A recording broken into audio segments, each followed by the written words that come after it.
my God, my ego has really been going at it today. Oh, my ego has been so loud today. Oh my gosh, Karina, like my ego is just getting louder and louder and I just can't seem to overcome it.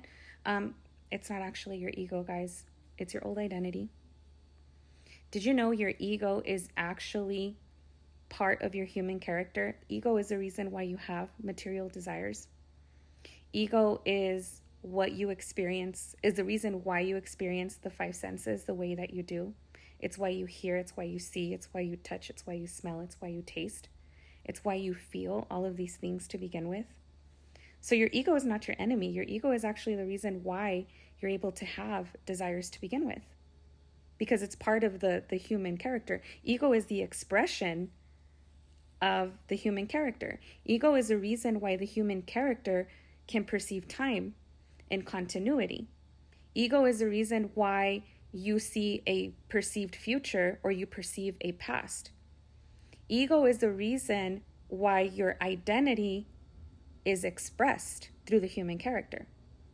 So ego is not a separate ego is not a separate entity from you. Ego is just part of the human character's way of expressing an identity. So actually, what's been yelling at you all freaking day, what you've been fighting against, what seems so hard, what's been really putting you through a trial and tribulation today is not ego. It's your identity. Your identity, the old you. It's always you against you. So it's your old you that has been putting you through it today. And then the human ego, the expression of this identity is now being expressed through the ego. Does that make sense? And maybe some of you guys already know this, but I didn't know this in the past, which is why I'm explaining it in this way. Like, it's your old identity that you're always fighting. Or not always. Well, I guess so, because every time you elevate an identity, you're only going to be confronted with the previous version of you. So the ego is just, or the material mind, which is how I understand it, is just the expression of the identity that you chose. Okay? And how do we choose identities? Well, we choose them through consistency, through consistent thoughts.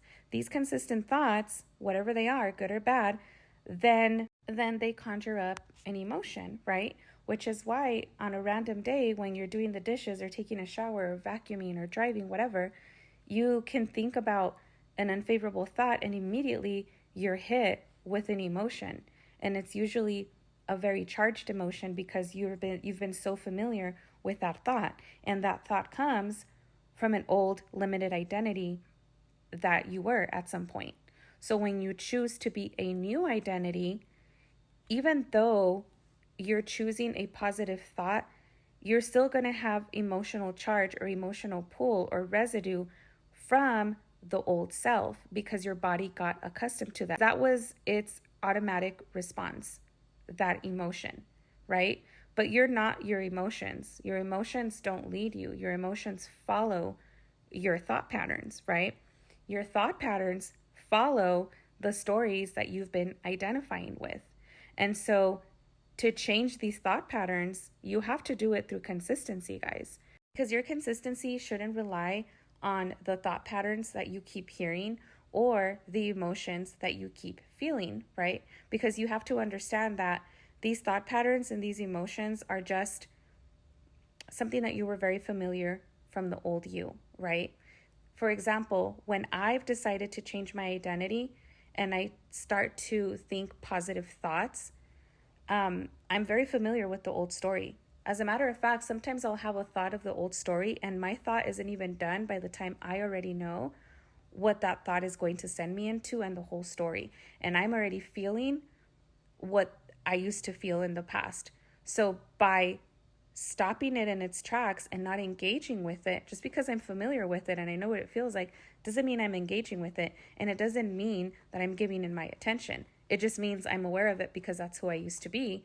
But I'm consciously, through my power, deciding to shift and to change my thought or to pick my thought or to go to my decision again, whatever it is that's easier for you. There's people who like to repeat things. There's people who like to just remember their decision, which to me is the same. But I just remember, like, this is who I am now, and this is what I choose. And what I'm choosing right now has nothing to do with the past. That old story has nothing to do with what I'm choosing now. And it feels a little bit difficult because you're only just breaking the pattern of your old self, okay? So it's like, let's go ahead and say that you're painting a picture, okay?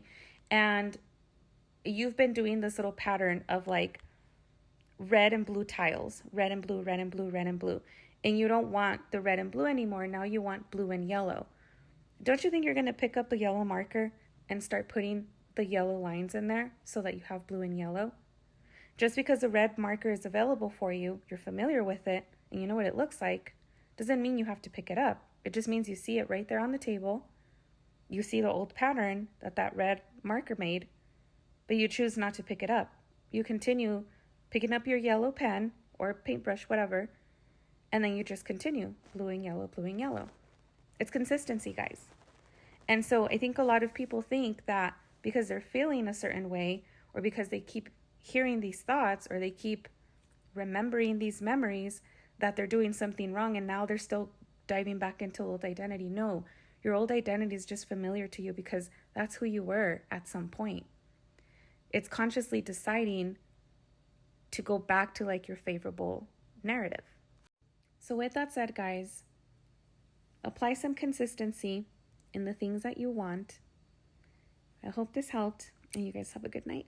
Guys, this is just a reminder that take from a video what helps you, what resonates, and whatever doesn't, leave it alone. I am always only going to share what has helped me understand my existence. So the reason I interpret the ego the way that I do is because for a long time I thought the ego was just this thing that was always going to be against me. But what I understood, my two functions as source and the human character, I understood that ego, or the material mind, is just part of the human function. And as source, when I pick an identity, that human function is going to work from the identity that I gave it, nothing more. As you guys know, I like to read scripture, and I always view it from a metaphysical point of view. So when it says, give to Caesar what belongs to Caesar and give to God what belongs to God, it is just me understanding my human function and myself as source.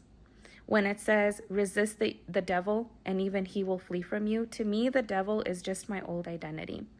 To me, it's just the old limited me that I need to deny or not entertain anymore. And that's it, guys. So if it helped you, great. And if it didn't, that's okay. It doesn't have to sit with you. That's why this is your rhythm of manifestation. And this is why you pick whatever it is that you want for yourself.